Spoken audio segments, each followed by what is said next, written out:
ഇടുക്കി ജില്ലയിൽ കുഷ്ഠരോഗികളുടെ എണ്ണം വർദ്ധിക്കുന്നതായി സൂചന. 506 പേർക്ക് രോഗലക്ഷണം കണ്ടെത്തി. അശ്വമേധം ക്യാമ്പയിനിലൂടെ ജില്ലയിൽ 6 ലക്ഷം പേരിൽ നടത്തിയ പരിശോധനയിലാണ് കുഷ്ഠരോഗ ലക്ഷണമുള്ള 506 പേരെ കണ്ടെത്തിയത്. ഇവരെ വിദഗ്ധ പരിശോധനയ്ക്കായി മാറ്റി.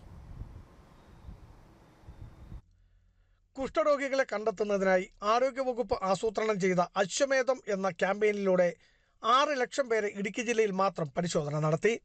ഇതിൽ നിന്നുമാണ് 506 പേർക്ക് കുഷ്ഠരോഗ ലക്ഷണമുള്ളതായി കണ്ടെത്തിയത്. ഇവരെ ആദ്യം പഞ്ചായത്ത് വക ആരോഗ്യ കേന്ദ്രങ്ങളിലും പിന്നീട് ജില്ലാ ആശുപത്രികളിലുമാണ് പരിശോധന നടത്തുക.